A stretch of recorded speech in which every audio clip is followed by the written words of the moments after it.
All right. Welcome to the Movie Tweaker Podcast, Episode 8. I don't know why the episode thing ain't showing up, Episode 8, but it fixed it after the podcast. How's it going, Daniel?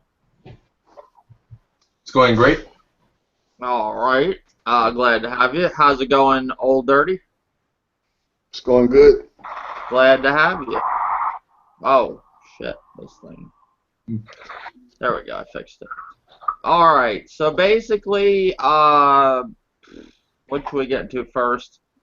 I guess we'll go into The Walking Dead first. We'll start off with that. Now, what did we cover, Daniel? We're like a little bit behind. We didn't cover last week and the week before, or is it just last week? Yeah, the two episodes before. Okay. You're going to have to refresh my memory a little bit. Can you do that? Is that possible, or? Yeah. The two weeks before, we were with Rick and them going after Negan's group. That's where they kill all of them in their sleep. Okay. Let's start off with that one. All right, so the episode is where he basically agrees for, Maggie strikes a deal because Rick saved the head of, what's the name of that town? Of Hilltop. The head of the Hilltop. Yeah. The group's name is the Saviors. Yeah, no, no, not the Saviors. The Jesus's group. It's just a hilltop. So just the Hilltop. They don't have a Okay. name. Okay, so I thought they had a name. The Hilltop, basically, Maggie strikes a deal with him, basically saying, let's work. They need food. Everybody's striving for food except the Hilltop. And I'm sure Negan he gets half of Hilltop's food.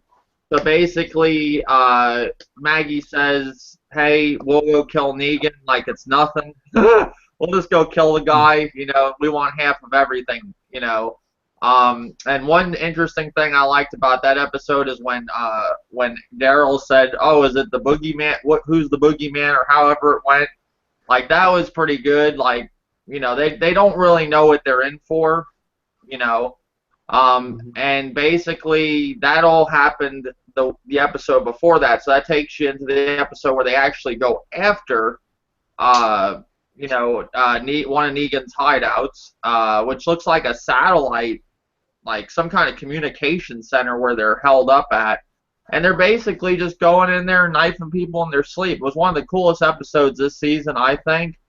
You actually have a part in the episode where Glenn actually sees all these heads bashed in on a wall, like different photographs of it. And a lot of people are saying that that's basically Glenn seeing his own fate. Do you guys agree? Daniel.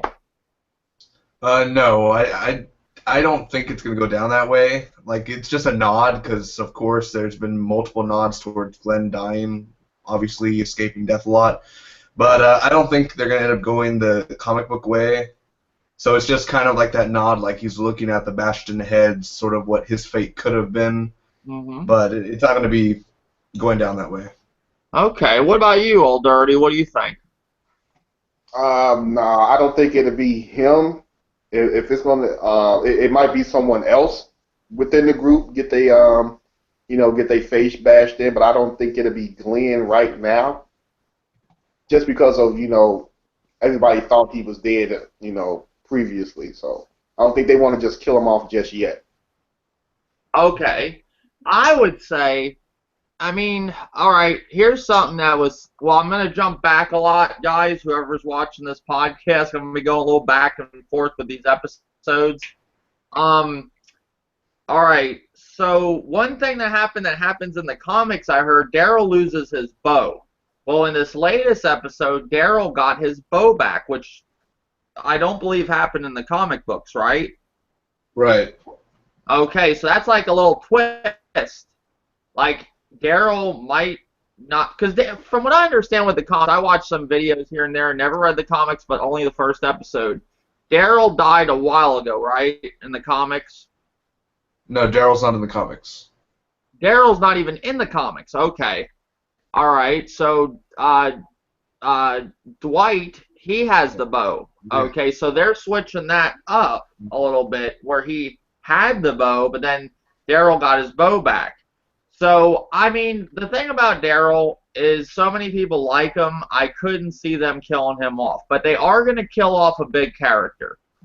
I would have to say if it's going to be, I mean, it could be Daryl. I think it's going to either be Daryl, Glenn, or Carol. Those are the three I'm going with. One of those three are going to be dead.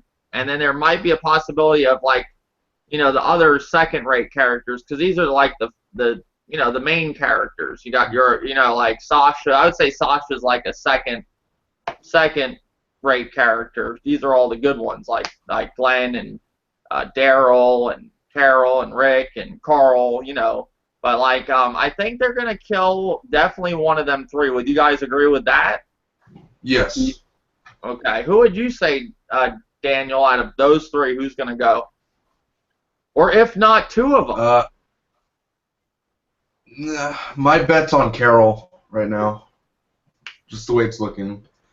It's either Carol or Daryl, but not Glenn. It's either Daryl or Carol. All right, all right.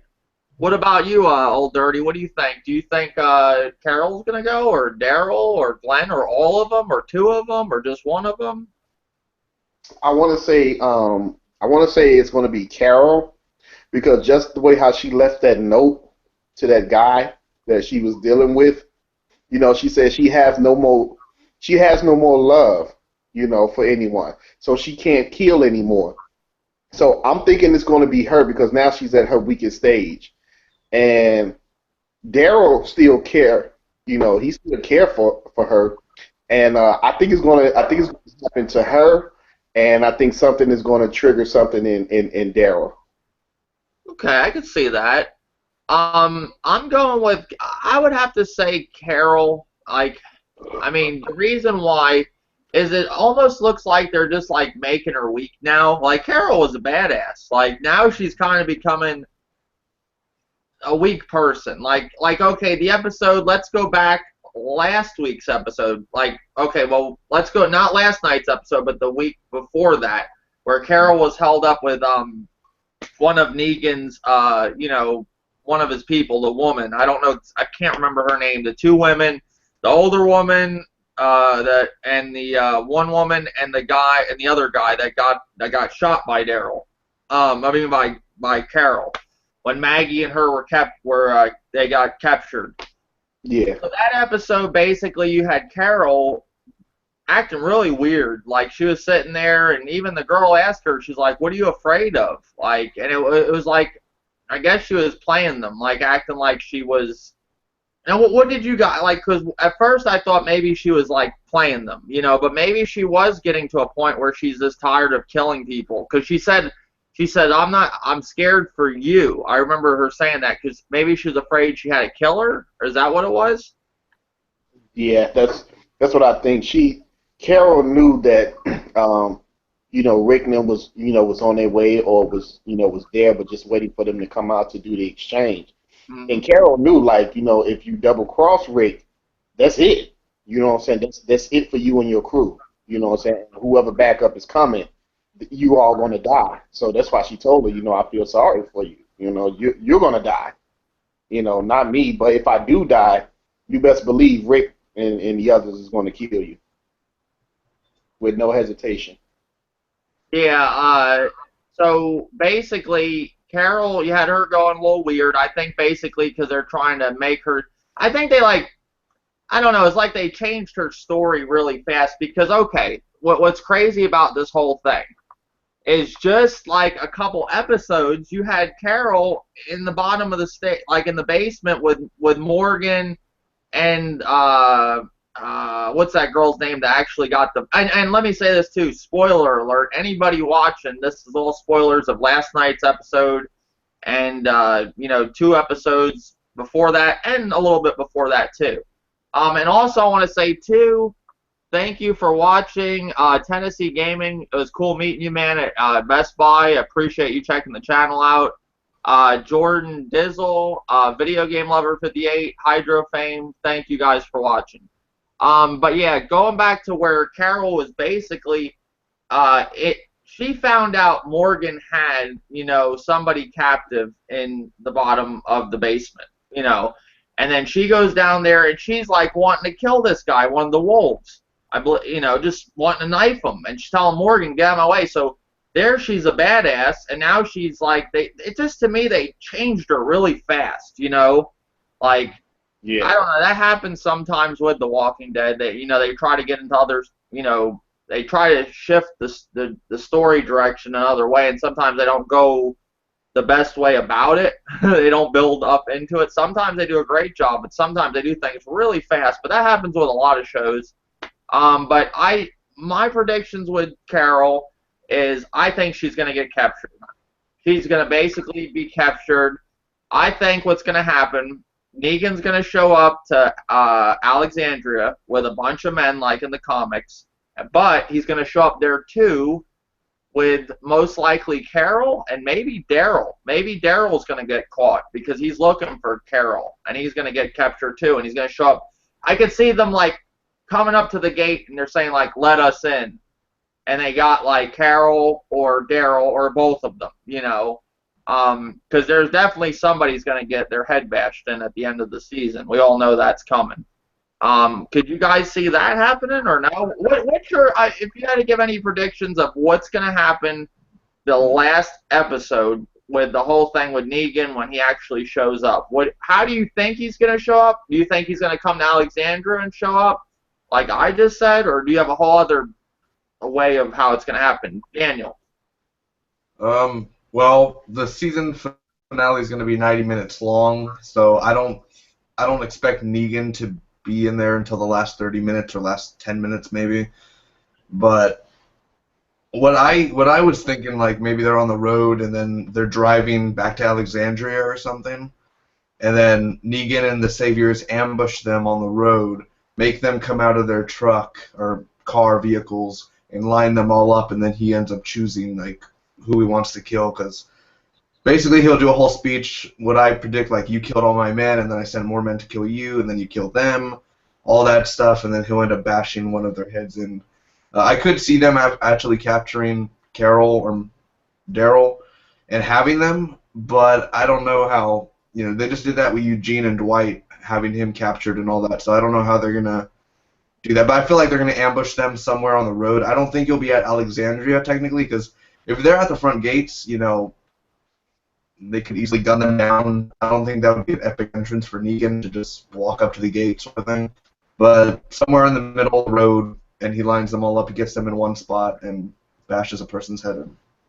Well, the thing I was saying, he can't just gun them down if he has Carol and Daryl captive and comes up to the gate with them, Right. They can let me in, or I'm going to kill them, something like that. Right. But I could see your thing happening too. I mean, the one thing is, like, how many times, now you know a little bit more about the comics than I do, Daniel. How many times has the comics been dead on with the show? Like, things that happened in the comics happen exactly in the show. You say. Recently it's been a lot more. See, that's all. Like, comics are different, yeah. Because in the comics, I believe, 50 men surround them, and basically he plays eeny, meeny, miny, mo with them with a bat, and then he pulls Glenn out and just goes to town on Glenn. Will that happen in the show? Maybe they could do it that way. I mean, the funny thing is they could kill Glenn off. See, the thing I could see them killing Glenn off is because then it would set Maggie up to be single, and she's having a baby, and then she'd have a harder time, and that would be like a story right there. See, they got to get rid of some of these characters. They're bringing a whole new crew in, and one thing with shows, like a show like Dallas, but one thing we got to say, Walking Dead does have a lot of money. But I'm just throwing out an example here. Dallas was such a great show, the new Dallas, but it had such a big cast, they can't pay all them people. And Walking Dead has a huge cast, so they got to get rid of some of them people that they're paying.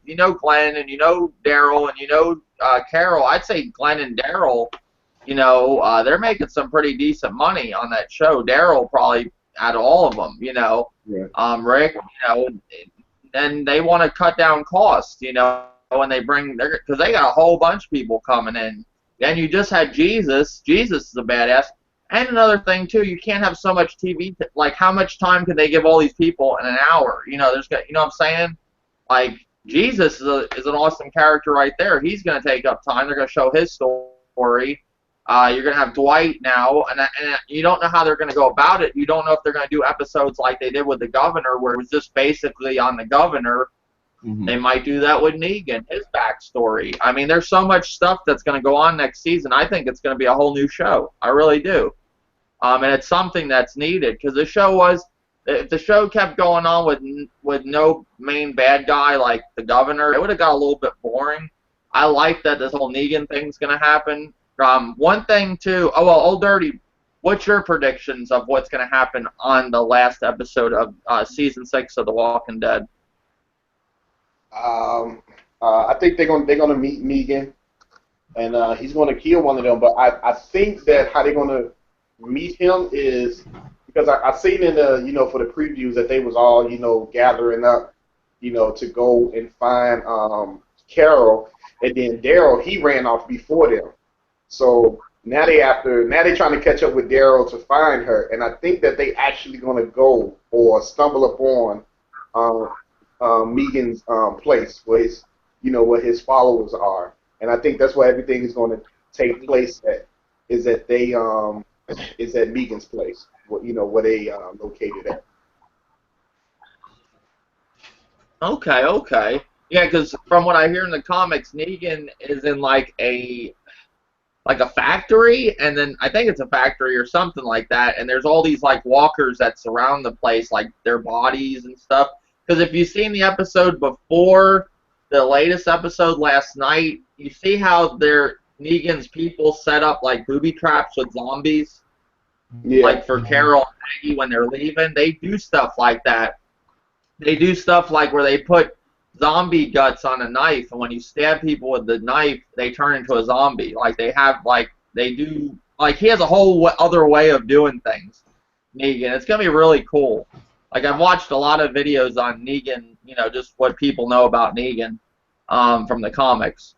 But I think it's going to be really cool. So, okay, let's cover the episode where going back again to the episode where they went in and slaughtered everybody.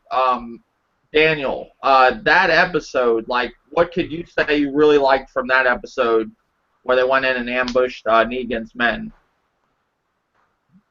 I liked the action in there. It was really good action, close quarters, combat. Father Gabriel finally killed a human. I don't know if that was his first human kill. I'm assuming that was, but the way he did it with a sniper and everything, or I think it was that sniper. Father Gabriel just finally killing someone, kind of embracing the world now.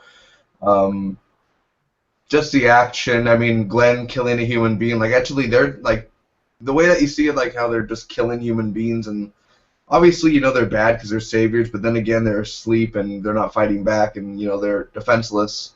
So that was kind of interesting to see Rick's group kind of doing bad by that.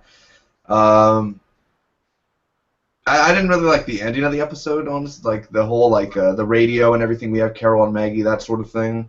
But I gotta say, like, the one thing I remember out of it's just the whole action scene. That's basically the big thing that comes out of the episode. Other than that, the first, like, 25 minutes is basically them talking, setting up to go over there.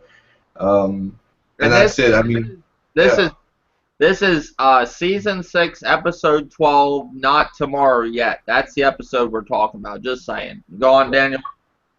Right.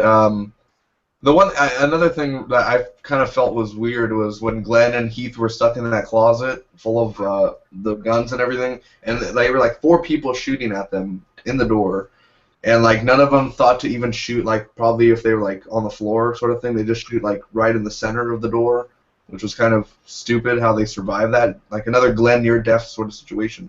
And then like, all of a sudden Jesus just pops out of nowhere and shoots that one person on the floor. I thought that was kind of a little off for me right there. But other than that, yeah, Rick was awesome in there. And just the action, yeah. It's the best thing out of it. Well, two other things that you're forgetting about that episode I thought was really cool. And one thing I was kind of like, I was like, he really didn't. When Glenn sees his own fate possibly on the wall with the pictures of the heads bashed in, Glenn has never killed a human. No. That's what I think, right?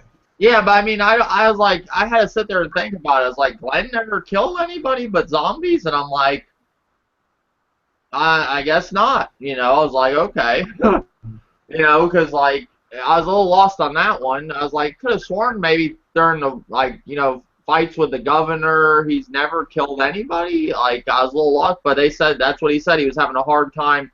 And the funny thing was, the other guy, I don't know his name, the African American. I just don't know his name. Right. What's his name? Damn it, I can't remember his name. He's Heath. another, huh? Heath. Keith or Heath? Heath, yeah. Keith. No, with the H, Heath. Okay, Heath. Yeah. Keith basically is having a hard time, doing it, and actually going and knifing people in their sleep, which I think a lot of people would have a hard time doing. But basically, Glenn's like, I've never done this either. Hold on, man. And he just goes up and knifes the guy in his sleep. No problem. He's never done it before, but he does it. Uh-huh. And when this is all happening, like none of them wake up. By any chance are they using a dull knife? Because they say if you watch a lot of movies or anything on when like any documentaries and I've heard things when people get stabbed, sometimes knives you have to really jab them in, and they're just going up and just taking them out like nothing. Like it's just kind of weird they didn't wake up. But sometimes there's people that have stabbed people before, and the knife slid because the knife's not. It's like they say, it's really hard when you stab some people with some knives. It's just not as easy as people think. It's not just go up and stick somebody. You might bruise them real bad because it don't go through them, or something like that. But that part happened, and then what was the other part I was going to say? It was that part with the whole thing with the Glenn having a hard time killing people, and there was one other thing that it'll come back to me eventually. But basically, that episode, you had that go on, and then I guess because Carol said in the second in the episode after that, the same boat when they get captured, she says she could have killed that guy. She basically didn't take the shot she wanted to because she didn't want to kill him. And she says in the episode, I could have killed him and none of this would have happened. So basically how they got captured is basically because Carol didn't want to kill the guy. I thought it was kind of cool how they captured them at the end, and you see them like go in there, basically ransack the place, and then all of a sudden they get a call like, hey, we got a Carol and a Maggie.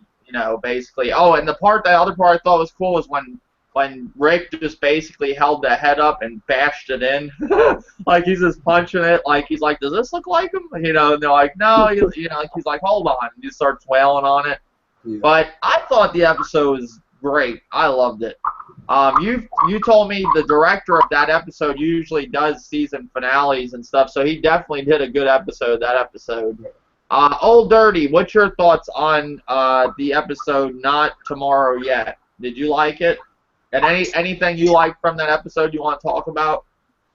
Yeah, just the whole layout of how they got how they went up at night. They actually decided to do it at night with the head and the two guards, just goofy guards, just making fun, and how they just snuck up on them. Like I think Daryl came up behind him and slit his throat, and then the rest came out of the darkness and picked up the body and and dude got back in position and waited for the guy to come back out. It was crazy, but yeah, I mean, just knifing people, man, like that was yeah, that was kind of crazy. And I think that was Glenn's first human kill, because even when they was going through the whole thing with the governor, when he came, and they had the all-out war. You know, Glenn wasn't able to fight. Remember, Glenn was still sick. He was just getting over that illness that was going on in the prison. So he didn't get a chance to fight, or the governor and his men. So he didn't get a chance to kill anybody, because he was still sick. And then when he finally came around, he was looking for Maggie, and that's when he told Abraham. I think it was with Abraham. He wanted to get off the truck and go back to the prison, and that's what he wound up doing, and that's how he found Tara just sitting in the bushes in the gated fence, shit like that. But yeah, that episode was cool. But you don't find it very hard to believe out of all the stuff that happened in this show with Glenn, he has never killed nobody. Like none of these occur, even without the governor. Like he's always dodging a kill. Like even when the wolves attack, or stuff before that with before the governor. Like it's crazy. Like I didn't even because I was sitting there when he said that. I was like, I was like, huh? I was like, as I think about it, I think even passing the governor, even when the wolves came, you didn't. I don't think Glenn was there. Glenn wasn't there. Glenn was trying to get back there, I think. So he was just missing all the action. Now everybody else, now Carol, she done killed several humans. Rick has killed several humans. You know what I'm saying? I think even Maggie killed her. Carol's killing kids. Like that's what's crazy. She has a hard time killing people now, but she's taking kids that still are alive out in the yard and shooting them. Like the one girl. Yeah. Like that's nuts. Like now she just decides that she has problems with killing people. I don't buy that. I think like when you watch it from the first season and to now, it like all that would take a toll on a person. You know what I'm saying? Like if this was really happening for real, I think eventually this started taking a toll on the person because we done seen everybody go through like different stages. Starting with Rick, how he was like Rick was like kind of like damn near gone, like losing it. And now we seeing Maggie. You know what I'm saying? When they got captured, like I was telling you before, I'm like, Maggie is pregnant, so her motherly instincts is kicking in, and she's like, I'll be damned if I'm just gonna sit here and y'all just gonna kill me, and I gotta, my first child, unborn child. She was like, nah, it ain't even going down like that. And Carol was looking at her and knew that she's going into that state that everybody else was going into, because Carol has been there too. You know what I'm saying? So she see the rage that that Maggie was doing, because Maggie wasn't even backing down. So everybody it's taking a toll on everybody. Yeah. I mean, in my opinion, I just think it's funny how they do certain things in this show. But it's how it goes, I guess. Like you got Rick that, like you said, it took a toll on Rick. Now Rick like turned into like Charles Manson. No, not like Jeffrey Dahmer. He's just punching heads. He's just doing whatever. He just runs up and he just goes up, shoots the guy in the head, and like he don't even care no more. Turned into a psychopath. And I really like how what they transformed Rick into, because he's just fun to watch now. Like Rick has always been a really good character. They picked a really good lead character, Rick. I'm very curious what's going to go on with Carl, because I don't know if you guys noticed, but Carl has not been in these episodes we're talking about. Mm-hmm. Especially the past 2 episodes, he's been. I don't even think he was in the one with the. Yeah, he wasn't in the. Was he in the raid episode where they raided that place? I don't think so. The one we're talking about now. Very little, if so. Like I don't even think Rick said goodbye to him when they went to do all that. I think he was somewhere with that other girl getting his freak on or something, because he ain't been in like 2 episodes. Yeah, like that's a little weird. Carl loses his eye and Rick's just out on the run, just punching heads and shooting people and just doing all kinds of crazy stuff. So basically that episode, we got they went in there thinking, they even thought they got Negan. They're like, which one was Negan? Like they they have a very low thought, a very low outlook of Negan. Like, you know what I'm saying? Like in this episode, like they don't really, the episode before this and this episode, like they don't really even have a high standard for Negan. They're just thinking he's just like not nothing really. And I think where they're starting to understand there's more to Negan than meets the eye is what the latest episode where Dwight's men showed up. But we'll get in that in just a little bit.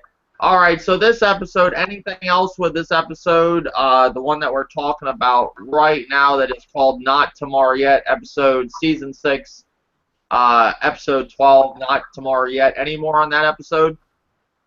Nah. No. If you had to rate this episode from a 1 to a 10, what would you give it, Old Dirty? I would give it like an 8.5. Okay, okay. What about you, Daniel? What'd you score it? I'm sure you did a review on it already. Yeah, I'd give it an 8 out of 10. Okay, I'm going to go with a 9 because I really enjoyed it. I liked this episode. I thought it was really good. Now we're going to go into the episode where they get captured. Now, this one is called The Same Boat. It's season 6, episode 13. This one basically, to me, was the whole episode surrounding Carol basically having her nervous breakdown. You got an introduction to basically one thing I found interesting in this episode is when I think it was Carol or Maggie was talking to one of Negan's people, and they said to her, they said we're all when the last guy came in, the guy that the guy that Rick shot. He said we're all Negan. What did you get out of that, Daniel? They're basically covering for their leader. I'm assuming that they don't want, them to go after their leader because he has probably hundreds of people working for him. Other people that have already been killed and murdered. He has way more. But I'm assuming that he's told them that, like, hey, if someone tells about me, you tell them that you're Negan, sort of thing. Basically, it's just protecting the leader, like just lying, and apparently it worked for Rick because I'm assuming they think that they got Negan, so it works out pretty well. Which I thought it was stupid when the girls were like, "We're all Negan," sort of thing. I kind of got pissed off because I'm like, the people who don't know who Negan is, like, and they're gonna just think that's like, just something like that. I'm like, really, you're gonna say you're all Negan and I don't even know, either they're brainwashed into that or else they're just loyal to Negan and they believe in what he's doing. So, Okay, yeah. okay. What about you, Old Dirty? What do you think he meant that one of Negan's men when he was talking we're all Negan? I think it was before Rick shot him. What do you think he meant by that? I agree with what Daniel was saying. They just trying to protect their leader. I'm pretty sure they done seen him do some very cruel things, but out of all of that cruel things, he's still, taking care of them, giving them shelter, getting them food and stuff like that. So it's like if you're not that type of person to, be a leader, you're going to be a follower, no matter what. But I always thought why would you let this man do what he do when anybody in the camp can just take him out? You know what I'm saying? Like, what the other people going to do to you because you killed Megan? You know what I'm saying? It's like, it's weird because I guess when you're really not a leader, you really have nothing else. So you're going to follow this person no matter what they do. The terrible thing that you see them do, but at the end you think of the good things. Where some of the good things, he's giving us shelter, he's looking out for us, he's feeding us, he's getting food for us. So you kind of look at that as like survival. You know what I'm saying? So them, just saying, well, I'm Negan, they're actually saving him. Because if they knew who he really was, then, these people would actually come back, to ambush and kill him. I'm pretty sure they don't ran up on a couple of camps and terrorized people and took what they wanted. But if they don't know who the real Negan is, he'll never be killed. Okay, okay. I can go with that. I have seen shows like this. I can't name offhand, but I remember shows where they have done stuff, not exact, like where a group of people, like a following, they say we're all this person. Like I have seen this in other shows. I just can't name it off the top of my head, but I've seen stuff like this. I it could just be the rules of Negan. Like it could be like you guys are saying. I really don't know. With this thing, I don't have a real idea. It could just like you guys say, be covering for Negan. That's basically all I can get out of it. Like they're like kind of like a cult or something. We are all Negan or so, something like that. Uh, but yeah, basically that happened. I found Paula. I believe her name was Paula. She was a very interesting character. I was a little, I was a little disappointed that they killed her off. I wish they could have held on to that character because I liked her. I liked how she told her story of how she was like a secretary, getting like basically somebody's. She told her backstory of like what she was before the zombie apocalypse, and how she was like pretty much a peon at work. And I thought, I think that was the first person she killed was her boss or something, she said. Um, and I just liked her character. I just thought it was an interesting character. It was it would have been like a good like leader for like a group, like another side group of Negan. Because we know Dwight is the right hand man in the comics. So and he has well, I don't want to get in that yet, so I'll have to wait for that. We'll talk about it in a second. But yeah, basically Paula, and then what's the other one's names? You got Paula, Michelle, Molly, and Donnie. Donnie did not live too long in this show. He's in a show called Banshee. He died off in that show too. So I thought maybe he was gonna stay on The Walking Dead. I thought he was gonna be in the show for a little while.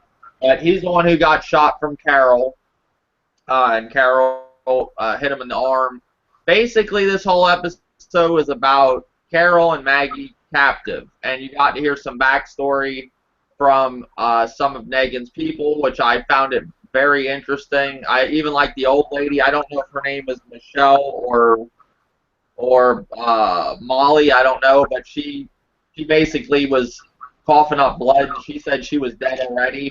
I loved how when they got loose, because Carol used her crucifix basically to get loose, and what they did to everybody, how they set those dudes on fire in the room. I thought it was cool. I liked that episode. Anything from that episode you guys could say that you enjoyed, Daniel? Yeah, definitely. I like the little thing of Carol burning the saviors and closing the door. Even more Negan's men dying, obviously. So he has a lot of men to send.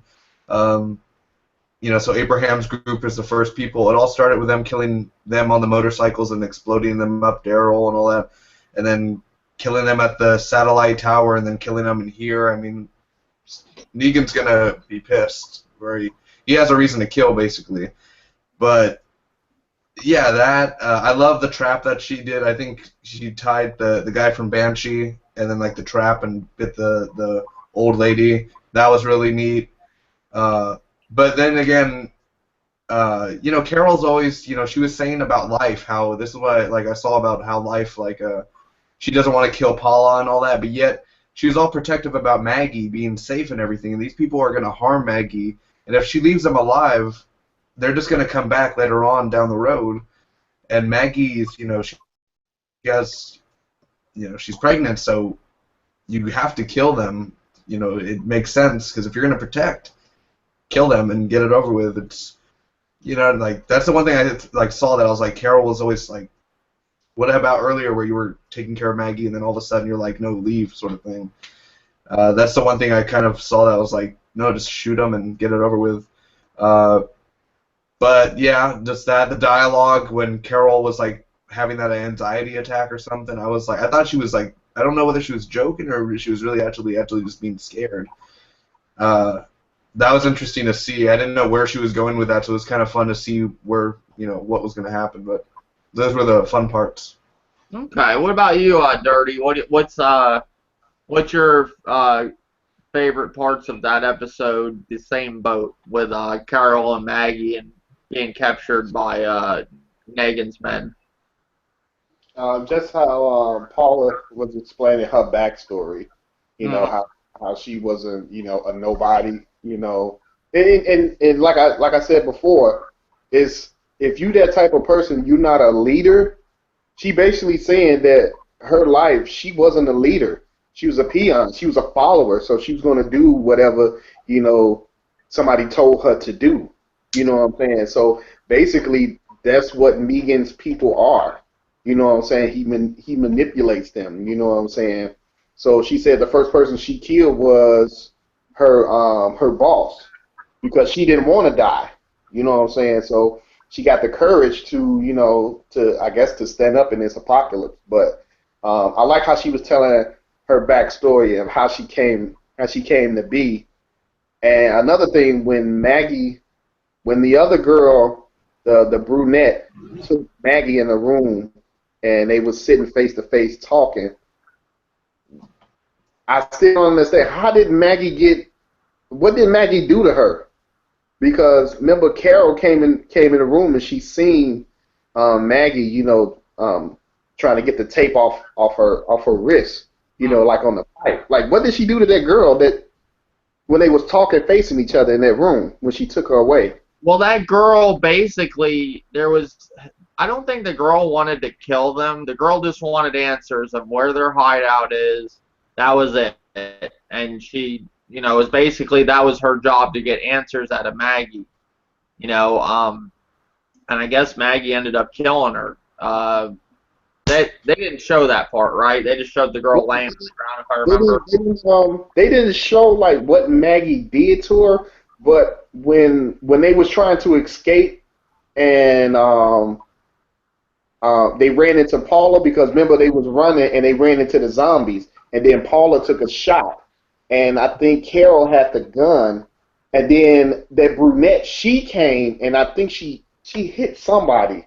I can't remember if it might have been Maggie and then they started fighting and that's when she pulled out the knife was trying to stab Maggie and she ripped her shirt by her at her stomach and Maggie looked at her and I think she shot her or knocked her out or something like that. But she came from out of nowhere, so I was trying to figure out like what the heck did Maggie do to her, the first time when they were just sitting there talking. Hmm. Because she came out of nowhere to help out. Yeah, yeah. I don't know. Some of it I was a little lost on with that episode, but overall, I thought it was a pretty good episode. It just gave you I think in some parts they're just like kind of prolonging a little bit to hold off until Negan comes. They're just showing you because I thought maybe we might see Negan earlier than the season finale, but I don't think that's the case. I don't think we're gonna see him next episode. It's gonna be the last episode. I thought maybe we might see him earlier, but no. But I did overall. I thought it was a good episode, but it's mainly just focused on Carol, Maggie, Paula, and the rest of them. And then the guy Donnie, he died. I think Maggie told him she's seen a wound like that before, and she basically told them, to get Rick first there or something. I think she was trying to tell them to get Rick there so they could help because he wasn't going to make it or something, if I remember correctly.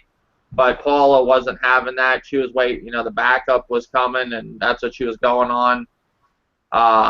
So basically that was, and then the end of the episode, we saw Rick and them show up, and Rick shot, that guy basically in the head, and then they burnt the other people and killed, Paul and the rest of them. And that was that episode, Overall, what would you guys rate that episode from a 1 to a 10? I'm going to go with an 8. Yeah, an 8. I think I'm a solid 8 for that one. Daniel? Well, I'm kind of mixed on that. I'd give it like probably an 8.5 or 9. I enjoyed it way more than again, the Grey Nicotero, the action from the episode 2 weeks ago. It was great, but the action was basically the main part of it. But I thought again, like episodes with just like single Carol and Maggie, not much Rick and all that. I thought it'd kind of be boring or kind of just a waste of time. But the whole dialogue and the way it was written and the way it was acted out, it still proves that Carol and Maggie, like them together, they're still badass together. They're cool to see, and that's why I enjoyed it way more than the whole group and focusing on many people, just two of our characters. So probably 9 out of 10. Okay. What about you, Dirty? What do you think of it? You know what? I actually like the episode, so I'm gonna give this episode a 9. And the reason why I give it a 9 is because it, even though it was just mainly on Carol and Maggie, you started to see the change in Carol, how she was breaking down, but then you start to see how Maggie was like breaking out of her shell. She was going into that instinct. It usually it would have been Carol, thinking and doing this, like we gotta kill him, like we can't leave anybody, alive. But instead it was Maggie doing it, what I'm saying, even though she's pregnant, and Carol, she's just, going basically back into her shell like she was, in the first season, when her husband and daughter was alive. Okay. What's up, Levo? How's it going, buddy? And Late Game Reviewer and Levon. Thank you guys for watching also. And I can't pronounce your name, Ralph what's his name? Ralph the Koala, I think it is. Ralph the Koala, I think. I mean, he has it spelled, that's what I got out of it. Something close to that. Basically, yeah, okay, so you guys I liked that episode, just not as much as when they went in there and just ransacked the place. I thought it was cool, especially when Rick was beating on that head. But that was me. You remember what Maggie said after it was all over, when they was after Carol threw the match in the room and closed the door. When they was leaving out,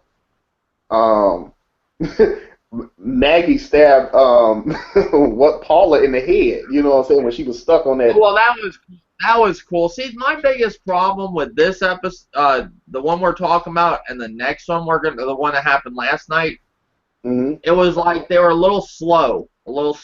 Like they're not like the one before the one we're about to talk about. What happened last night? Let me just say this before we even get into it. That was a slow episode until stuff happened. The one before that we're talking about now, there was parts of it. It was just a little slow, a little bit. They could have done more, I thought, with certain stuff. Like it was mainly just focused on that. They didn't have nothing really else going on in the episode. That was it, which is fine. I don't mind that, but it's definitely a little bit of a slow episodes. Like I love action when The Walking Dead, like. Still to this day, my favorite episode is the prison episode where they fought the governor. I love that. That was awesome with the tank and everything. I thought it was great. I love how they just do action, and like when they have a full action scene, like they do it great in The Walking Dead.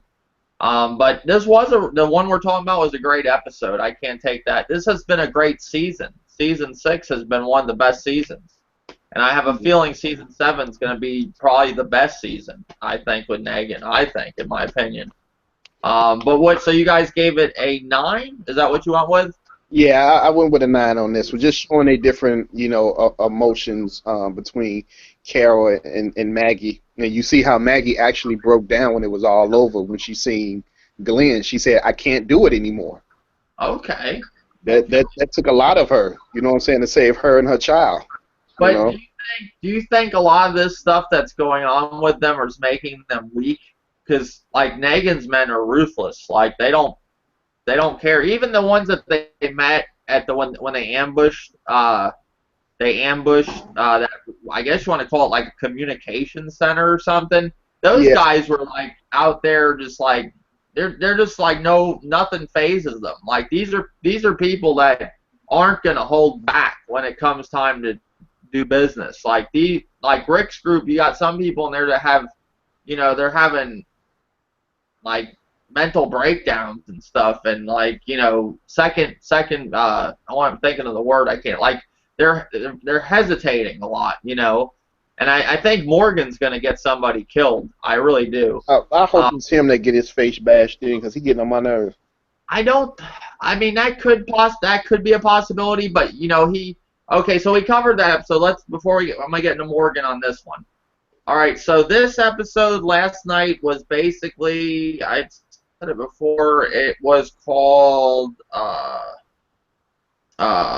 Twice as Far. A very good episode, and it was a slow episode until we hit the part with the train tracks. I thought it was good, but it was a little slow. I was like sitting there, was like, The Walking Dead don't have many of these. They're, a filler episode, basically something they just throw in there to just fill in the season. I thought that's what this was going to be, but until that happened on the train tracks. So basically, Daniel, you want to cover this episode? Like what happened? Give us the rundown. Yeah. I'll let you do it. Or if Dirty wants to do it, whoever wants to do it. Well, you want me to go from the Railroad of the Death and cover Yeah, that? we can just go from the railroad or anything, wherever you want to start. It don't matter, 'cause that's basically was the main thing in the show of this episode. Right. Well, I knew someone like from Facebook and all that. I found out someone was gonna die, so I don't know who. I didn't want to spoil myself, but I kind of knew someone was gonna die tonight. And it's kind of weird because Denise was near death, not near death with that car, opening that car, which was pretty stupid. Which she could literally just get the machete. I'm pretty sure that zombie has a weak skull or whatever, where she could just do that and it's dead. She didn't have to she could have literally just killed it from inside the car. But anyway, she got her soda, all that, and I didn't know that Dwight was going to be in this episode, so I was kind of shocked. But almost when she was doing her whole speech on the railroad, it was kind of like that camera where you could almost predict something's going to happen.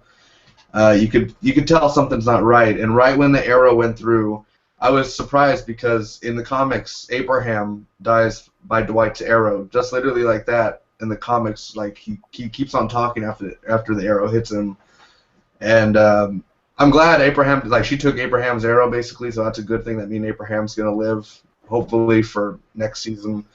But yeah, it was surprising to see Denise go. It's not it's a big loss because she's a doctor, but then again, you have the Hilltop, which has the other doctor. So I mean, you kind of, you have the doctor there who could, well, maybe you could go back and forth. I'm not sure how that works. They're like miles apart, like many miles. But seeing Dwight, with his burned iron face, which Negan did to him, of course, for leaving and everything, that was really nice. I like the makeup effect on Dwight.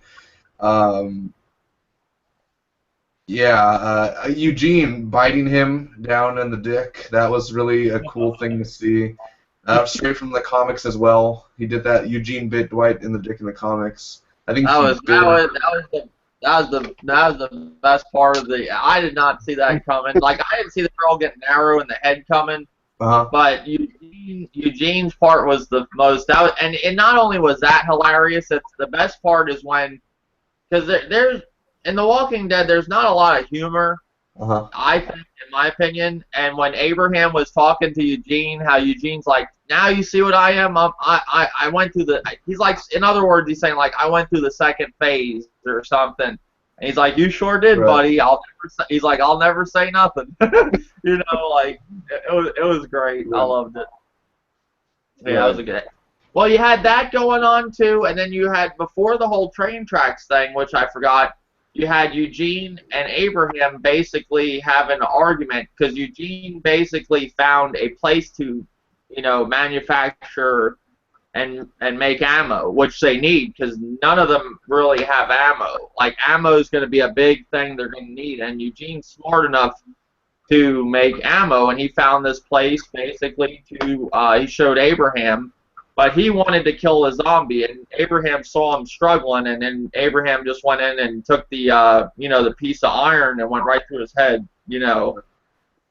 and killed the zombie. And basically, Eugene pretty much, told Abraham, I got this still, and made Abraham feel like you know, told Abraham basically leave me alone. And Abraham's like, all right, I'll leave you alone, and left him there. He's like, find your own way back.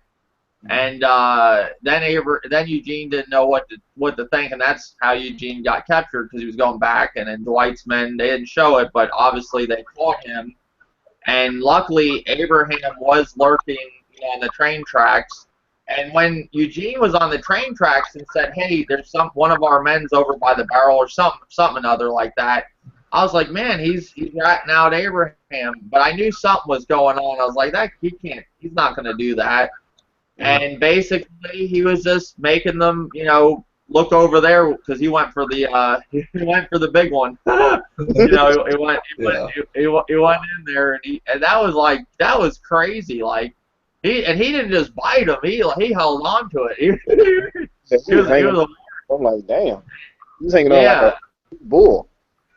And he's just sitting there, and that was just so great, especially when she's like with the whole thing with Denise.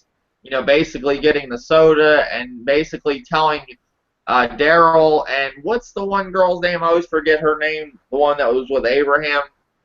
Rosita, telling Rosita, hey, I did this to help you guys, basically, to not only help me, she's trying to help everybody, get everybody helping her, because Rosita's alone now because Abraham left. And what was the reason for her helping Daryl? Because he basically was she trying to hook them up or something, or what was going on?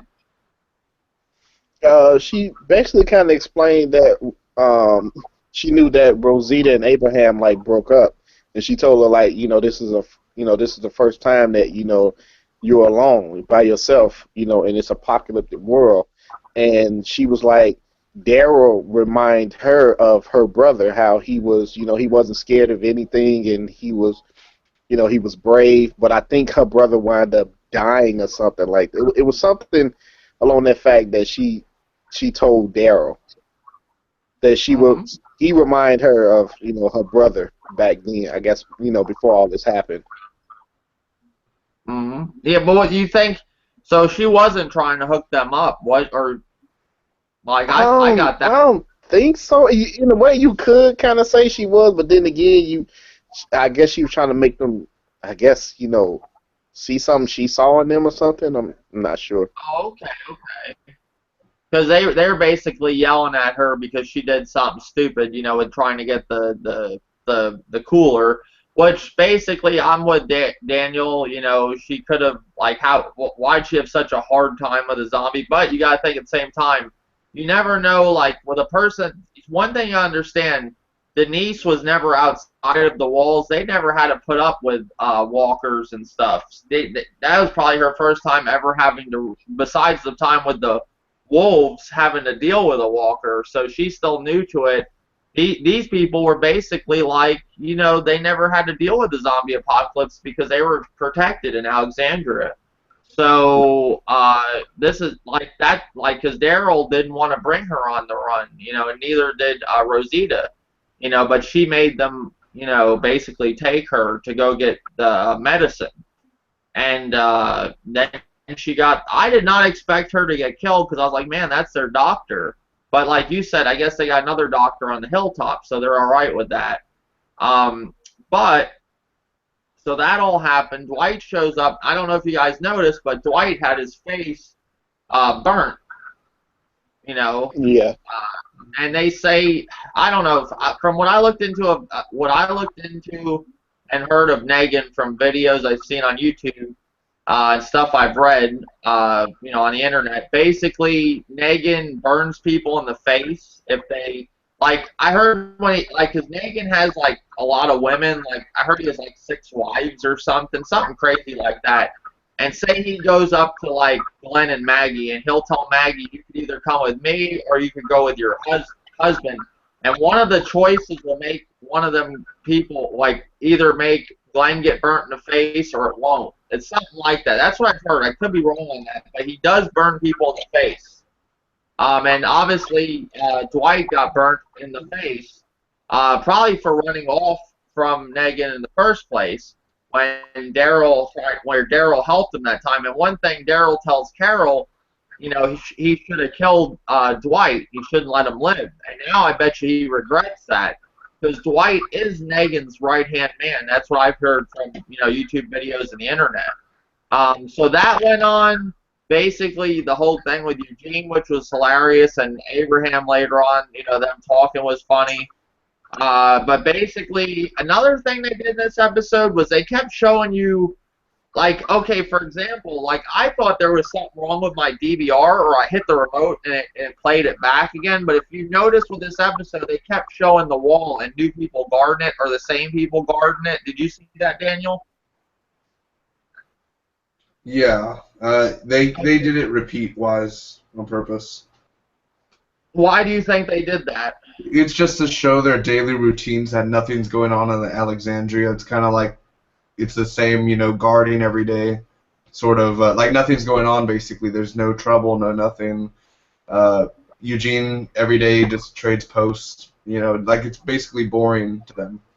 Okay. What about you, Dirty? What do you think about that whole thing with them basically repeating the whole process of them taking guard? Yeah, it was basically like Daniel said. It's just showing that they everyday routine of what they do.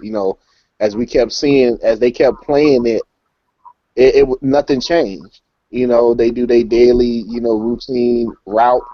And then, Eugene, he do his route, then he go up to the front to watch the front gate. He take the semi-automatic, and whoever's sitting up there at top, he nod to him, and that was it. And then whoever come and take his place. So it was just basically showing this is what's going on. They really don't really have anything to do but guard the place. Okay, all right, yeah. Well, I was just trying to figure out. I thought there was something wrong with my DVR, but yeah, I can see that. I understand that. All right, so this episode, what do you rate it? If I had to rate this episode, if it wasn't for all that happened towards the end, I would have gave this episode a 6. But it being so good with what happened, I'm gonna give it an 8.5. What about you guys? Yeah, I'd say about an 8.5 also. Okay, and Daniel? 7 out of 10. There was one small problem with it that I had a problem. Like when Eugene was biting, down there and all that. Why, he had a gun. Dwight had a gun in his hand. Last thing I remember. There's two things. Dwight could have easily just shot Eugene in the head, even though all the pain and everything. You could just move your arm and shoot him in the head. And also, Rosita had a clear shot to shoot, Daryl and them, they had a clear shot just to do a headshot to Dwight or something. And yet they never took the shot. They literally could have just shot Dwight and been over with it. That's kind of the thing that I didn't get. Obviously, they wouldn't kill Dwight right away. I mean, he's going to be part of Season 7, obviously. But, like, just kill them all. Just shoot them. I mean, it's like, I know they're getting shot at, but shoot him in the head. He's a clear target, basically. He was standing up, and Eugene was holding him down. That's the kind of thing that I hated, like, just shoot him and get it over with. Mm-hmm. Yeah, well, he did fire off some shots, and I think that's when he did get Eugene, right? Because Eugene did get shot. Right. I thought Rosita was going to get a bullet. That's what I thought. I thought they were going to show back, like, flash the camera, and you were going to see Rosita shot and killed, too. But Eugene took a bullet. Basically, in this episode, was Rick in this episode or no? In the beginning. In the beginning, just okay. For a part. Okay.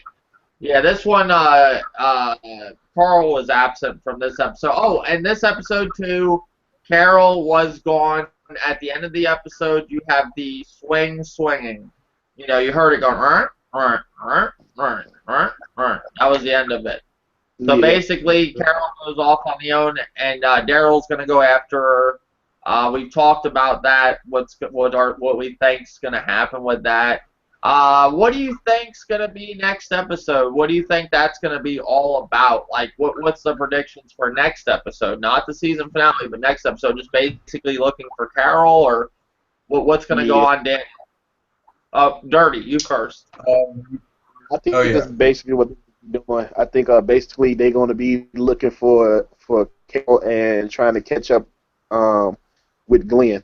And I think possibly they're going to probably meet up with a couple of more of Megan's men, but not Megan or what was the other guy named with the burnt face? Dwight. The White. Yeah, I don't think they're going to meet up with those two. It may be a couple of men that they run into and have a little shootout and call it a day, but it's basically them, looking for Carol and they trying to catch up with Daryl. Okay, okay. What about you, Daniel? What do you think's going to go on? I honestly don't think we'll see Carol until probably the finale. But yeah, next week will be them, the group going and looking for Carol most of the episode. Obviously, there'll probably be a few gunfights. I'm assuming, what would happen, because what it looks like is Daryl probably, he's alone is what I've seen, so maybe he'll be captured by the Saviors. If that happens, that basically proves that Negan will have Daryl. But I don't think he'll have Carol, but yeah, basically, I wish next week was the finale and they could have just kind of not do this whole storyline with Carol leaving, because it's just an extra storyline that really, we just want Negan already, and it's kind of, going with Carol, but yeah, we probably won't see Dwight till the finale either, so next week's just another, yesterday wasn't really a filler, because it did prove that Dwight is, it had some major comic book parts to it, so I'm assuming next will probably be like 30 minutes of boring or like slow, and then we'll get a big action scene, and then the finale will be the big big finale. Yep, it's gonna be a little bit of a filler, I think, or it could be action packed. We could have stuff like this episode that well, I guess you said this wasn't the comics, so we have some stuff we don't know about, like Morgan might have something going. Let's talk about Morgan for a second. What do you guys think is going to go on with Morgan? He built that prison. From what I understand from the comics, Negan eventually ends up in that prison, and then there's a point where Negan basically has to help Rick. This is later on down the road, but Negan, I heard, does end up in that little prison because there is a part in this episode where that's when you see Rick. Rick says, "What is this?" He basically goes to Morgan for what or something. He says to him, basically, why are you building this? And I think Morgan says it's another way or something like that. What do you think? What do you think is going on with Morgan? Daniel. Well, just basically building the cell, people who get out of control, or maybe if they find someone out there, say if they found Dwight, they could arrest him, because, you would think out of all the people, Rick, he used to be a sheriff, so he would understand having a jail cell, starting a new world, starting this whole jail thing, or little thing to hold, people get rowdy, if people are out of control, they could basically throw them in there, and it's perfectly fine, and basically he could be the sheriff of the town again, so, yeah, like you said, Negan will one day end up being there, probably season 8, season 9, probably around the end of season 8.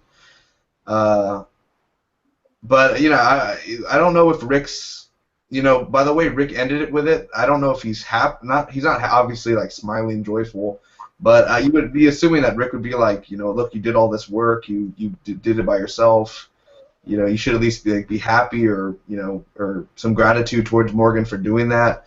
It just adds a little bit more order maybe to Alexandria, because they could capture bad people and put them in there and maybe create, I don't know, a justice system, court system. I don't know. They could start a new world basically. Okay. What about you, Dirty? What's your thoughts with the whole Morgan thing and the thing he's building, the jail and stuff like that? I think Morgan is trying to imitate what that guy did to him.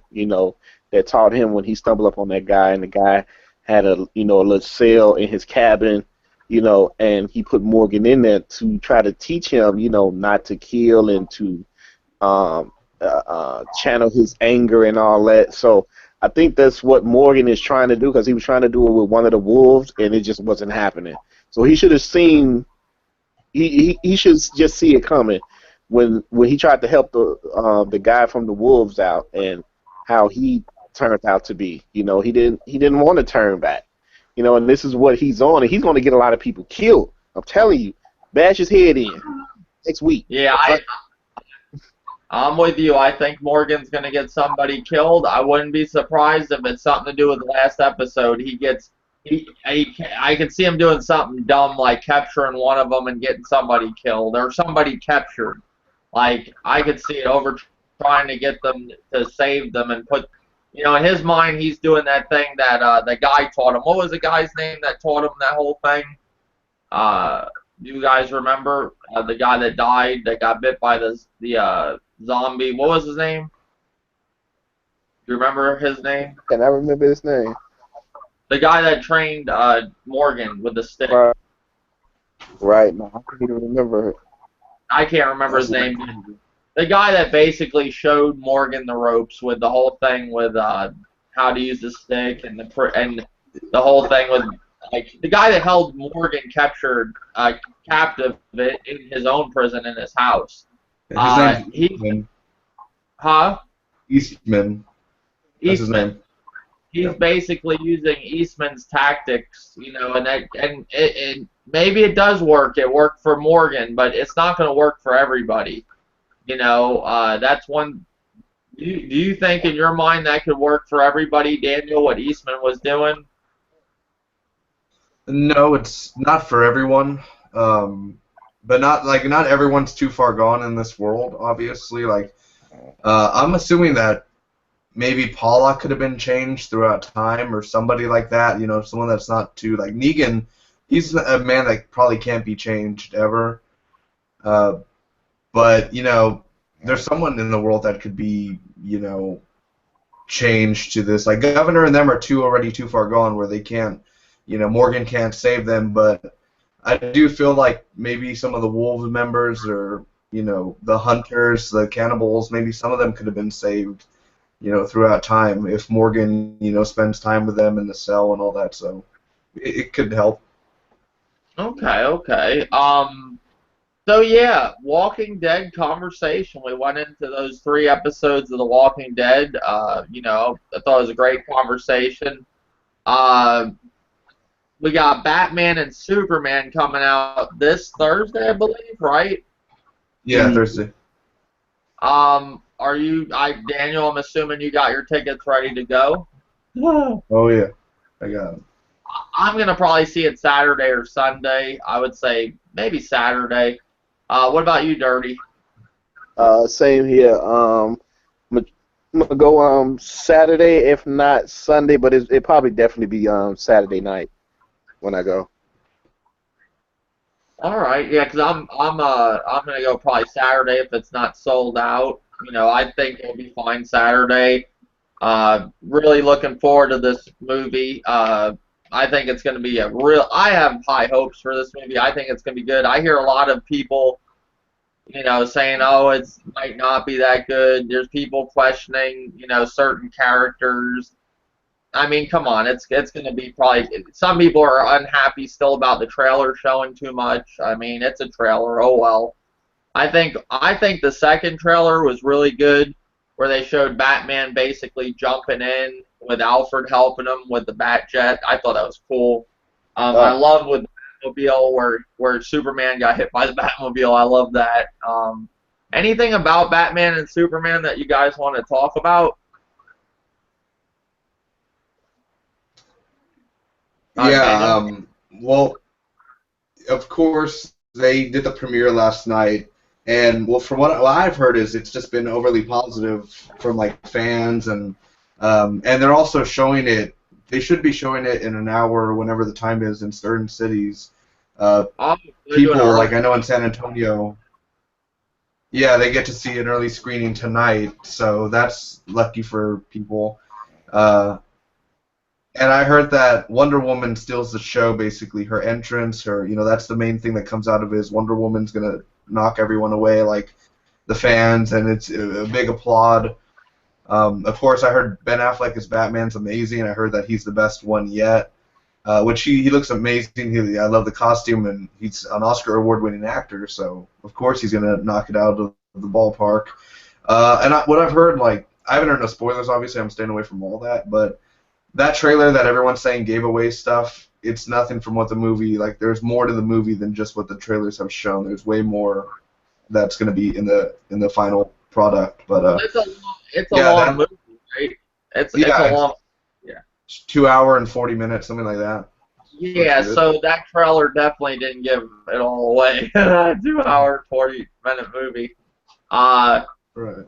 People need to stop this, like, with this whole, oh, this guy's not good enough to play Batman, this guy's not good enough to do this.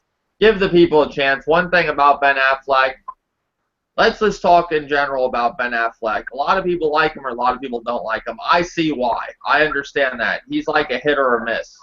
But he's been doing a lot better than he was doing in the past, you know.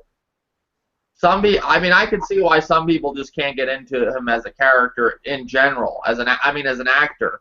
But I think he stepped his game up. I think he wants to prove people wrong with how, like, because I like Daredevil when he did Daredevil, but a lot of people hate him for Daredevil. Like, they did not like the superhero world. Right. And I think he's going to just prove a lot of people wrong. I definitely think he's a good Bruce Wayne. A great pick for Bruce Wayne. Can he play Batman? From what I see of the trailer, yes, he can do Batman. You know, the movie will tell more. I could be wrong. Maybe the rest of the movie of him as Batman, you know, what I'm not seeing, only from the trailer, what I'm seeing from other than the movie, it could be different. But I think he's going to be an all-around good Batman. You know, I think he's going to be a good Batman and Bruce Wayne. I think they got, the guy who plays Superman, he does an excellent job. I'm not a big Superman. I'm not a huge Superman. I like Superman, but I'm a Batman fan. Superman, my biggest problem with him, like I tell a lot of people, he's overpowered. You know, that's the biggest thing. Yeah, I know kryptonite can hurt him, but come on, the guy can go through buildings. There's all kinds of stuff he can do. Nothing hurts him other than kryptonite. But I think it's going to be who's the villains in here? Is it just Lex Luthor? I think the Joker's, they do show something with the Joker, right? Just for, I don't know, but probably just for like some small cameo thing, just a small part. But Doomsday and Lex Luthor are the two main ones that we know of so far. Okay. What about you, Dirty? What do you? Well, let's ask you guys this. I think you said Daniel already. What do you think Ben Affleck as Batman, Dirty?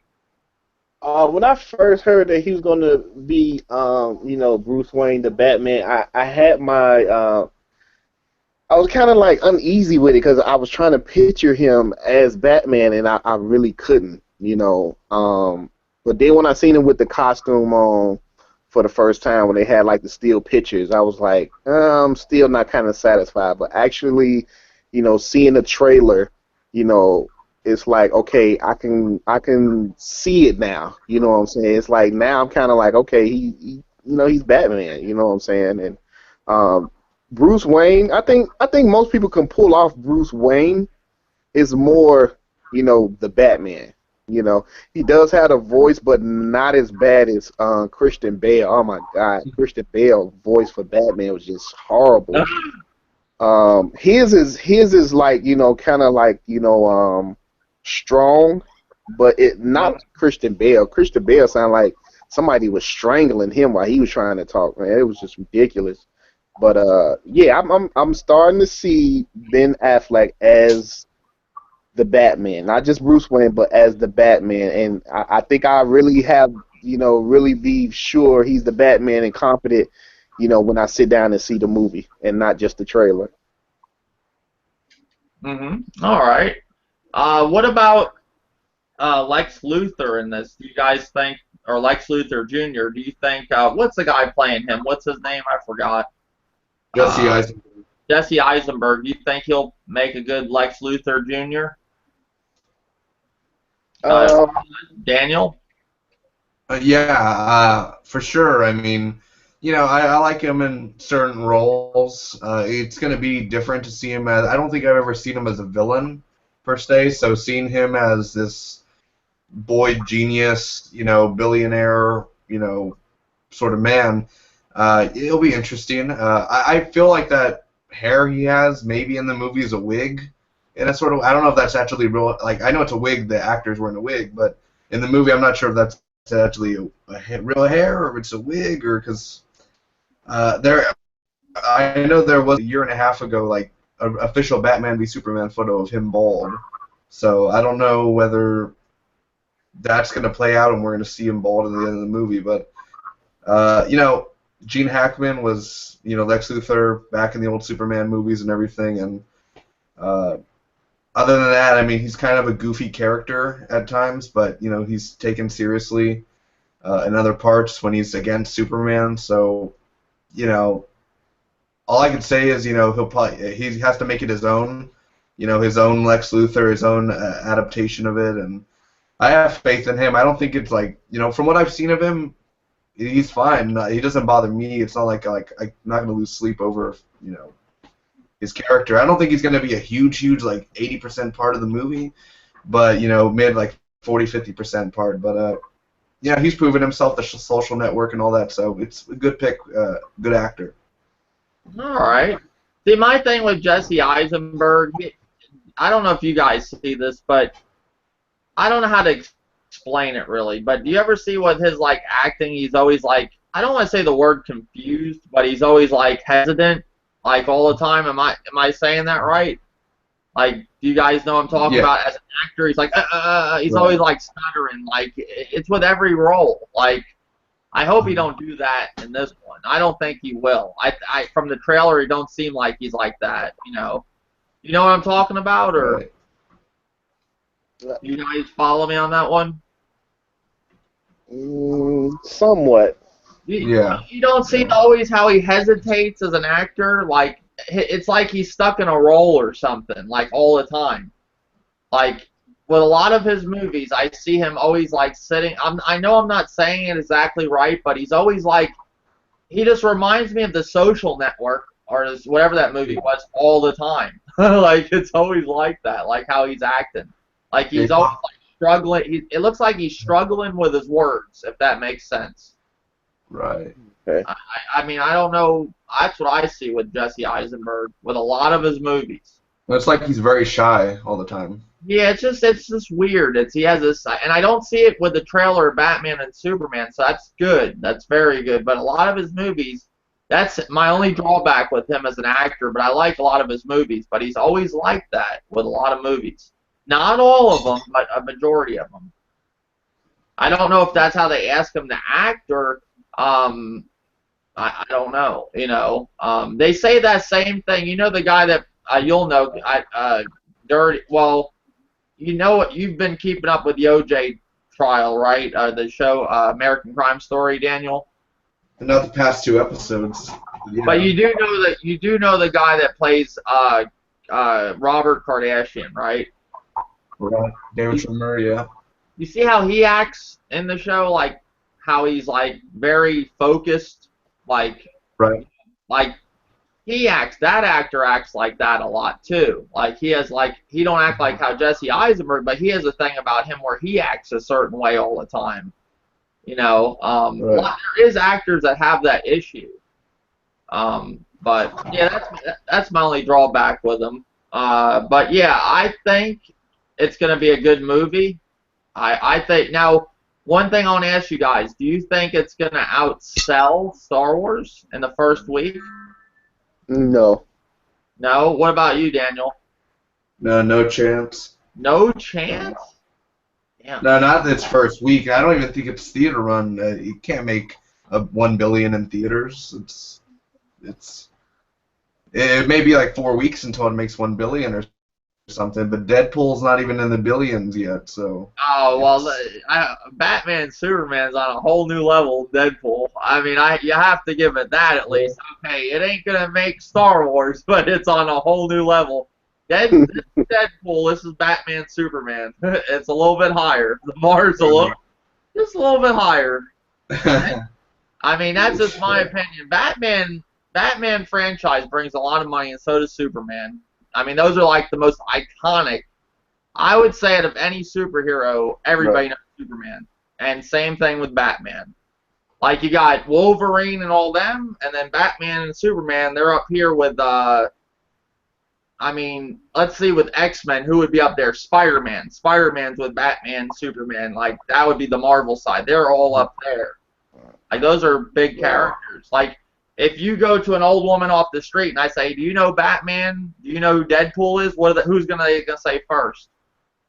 Or Superman? That old woman. She's just like, "Oh, I know Superman from back in the day." You know, Christopher Reeve. Same thing with Batman with what's his name?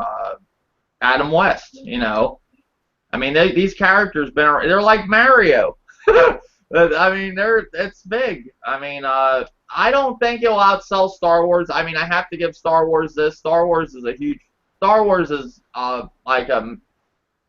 is big, but I do think Batman Superman's going to do very well. I do think it's going to outsell Deadpool by a long shot. That's my prediction. What about you, Old Dirty? Do you think it's going to beat Deadpool? Yeah, I think it is because basically, I mean, it's two iconic, characters, Superman and Batman, and now you had them kind of like going against each other. So people actually wants to see this, and see what the outcome going to be. Not just, reading a comic book and looking at, drawings. You actually, seeing live action. Well, and two, what did the Avengers do in the box office? What did that do, Daniel? The Avengers, like the Avenger movies, did they do very well or no? The first Avengers, I think, went past 1 billion. Okay. But Age of Ultron didn't make that much. See, now, one thing, yes, it's going to do something like the Avengers did, like something like, because you got to think these are two huge characters in in one movie. And the Justice League. And Wonder Woman. Yeah, and Wonder Woman. Wonder Woman's a huge. I mean, I hate this. A lot of people back in the day know Wonder Woman. They're very iconic. It's gonna be good. I can't wait. But yeah, I don't think it's gonna outsell Star Wars, but I do think it's gonna definitely outsell Deadpool by a long shot. But yeah, I'd be surprised I'm curious what it's gonna do. But yeah, Batman, Superman coming out. Daniel, or Old Dirty, do you have anything else? I do want to get into a little Arrow discussion, but I don't want to ruin it for Dirty because he hasn't seen any Arrow. But well, we'll save it for another one. I don't want to. Anything you guys got that you want to talk about? Daniel? What, for Batman or any other topic? Any other topic? Yeah, the Spider-Man suit for Civil War. Mm-hmm. Yeah. What? So did you end up seeing the? Yeah, I seen the trailer for it. I seen the trailer. I'll just say it real quick. I like it. I think it's cool. I have no problems with it. I don't know why people are going nuts about it. That's my take on it. Dirty? Yeah, I like the suit. I mean, it looks like his original suit. You know what I'm saying? It's not the suit from, Amazing Spider-Man or Tobey Maguire. It's the original suit. I think it's good that they're making them look different. Why do people want the same thing all the time? Why? Because, with Tobey Maguire and especially the Amazing Spider-Man, it was like very detailed and shiny. You know what I'm saying? Like the webbing like stuck out on it. You know what I'm saying? This one is like the comic book. You know what I'm saying? It's the old Spidey uniform. What's wrong with that? You don't have to have all that special effects on it, to make it stand out. It's just like the comic book and the cartoon we watched as kids. So I'm cool with it. I think I like how his eyes kind of, he did the little movement with his eyes, and I think a lot of people didn't like that. But I'm like, he did that in the comic book and in the cartoon. Y'all wasn't saying it then. Why say it now? I don't. It goes along with video games, with movies, with anything. People don't. They're always unhappy over anything. It's like you can't make these people happy on the internet. It's like they always gotta cry about something. And Spider-Man looked really cool. I thought. That's my opinion. I'm looking forward to that movie. I'm looking more forward to that movie, Civil War. Now I'm gonna sit here and say I haven't seen Age of Ultron. I saw the first Avengers. It was all right. You know, I'm not a big Marvel fan. I like DC. I like Batman. Mainly Batman. And I just like DC mainly because one thing I like about DC, they have superheroes that are basically like, you know, they're normal people that actually have cool like, training and stuff. Like Batman goes through the League of Assassins. Like, I like that stuff like that. Um, like Arrow, I really enjoy that because it's some guy that actually became something else, but he's not like overpowered. He's just him. He's himself, but he became something better. And he's got like like bows that arrows that blow up and stuff. And I just like the overall fighting and stuff. Um, a lot of like I used to love the X-Men. Like I'm not a huge fan on a lot of stuff with the Avengers, but I used to love the X-Men. But how many times are they gonna do X-Men with Wolverine? Like they killed Wolverine. They drove Wolverine into the ground. Like I mean, like that's horrible. Like he used to be such. I used to love that character. Now I just like another Wolverine movie. No, don't do it. That's just me. But I'm a big X-Men fan. But they're just destroying X-Men. They're doing it too much. I think that's just me. I think they need to give show new X-Men. Are they going to do a new X-Men without Wolverine, or is there another Wolverine coming? I'm assuming. I think there's a Wolverine coming. Another one? Yeah, in 2017 for Wolverine 3. Yeah, I think it's supposed to be Hugh Jackman's last appearance of Wolverine. Hopefully. No, but this X-Men doesn't have Wolverine. This one in 2 months. Wolverine's not going to be in Apocalypse. Yeah. So that's. The thing is, like, even though I like DC over Marvel, the one thing I like about DC, we're starting to see DC now. DC's coming out of its shell. For a while there, we only saw Superman and Batman. Now we're seeing other stuff from DC, and I like that. I think someone said recently on one of my streams that DC does really good TV shows. I think the DC shows are better, in my opinion. I like them. Like, I like The Flash. I like Arrow. I just think they're better. That's me. I didn't see Legends of Tomorrow yet, and I didn't see Supergirl, but I love iZombie. I love Arrow, and I love Flash. And I love Gotham. That's awesome. And I love Batman movies. The only one I didn't really like was the one I liked it. Even though a lot of people didn't like it, I thought it was alright because at the time it was funny seeing Arnold as Mr. Freeze, but it was a goofy Batman movie. It reminded me of the old Batman, like back in the day, with Adam West in a way. George Clooney was a horrible Batman, but the movie overall with Poison Ivy, it was alright. It was something watchable, but they shouldn't have done it. But I like Batman. But yeah, guys, I think I'm gonna cut it here because Bates Motel's on tonight, and I'm watching it. It's on at 9 o'clock. I love Bates Motel. If you do, I'll just say a little brief thing about Bates Motel. Bates Motel, if you like Psycho, the kid that plays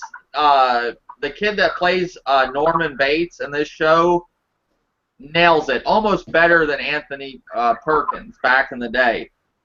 This show is based on a prequel before he turned into, before he went into the whole Psycho thing.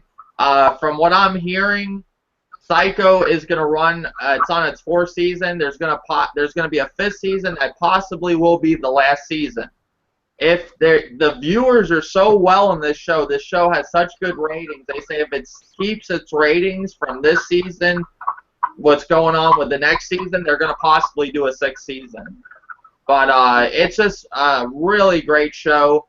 The kid that plays Norman Bates, he's an extraordinary actor. How he does the role.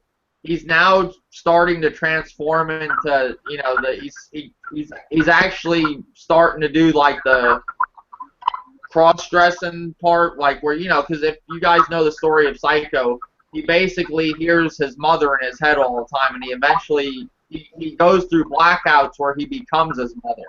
Like his mother runs half part of his body, like in his mind. Like when he's killing people as his mother, he really thinks it's his mother. It's an excellent show. Bates Motel, #1, one of the top shows out there. I would stand by it. The first season, you just gotta give it a chance. Once you get it going, it gets really good. Like every season finale is great. This season's from so far has been nothing but great. Love it.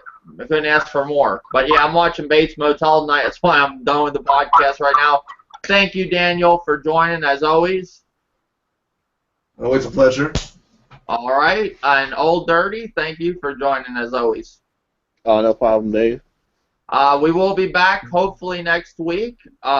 We should be. Thank you all for watching. Appreciate it. Till next time.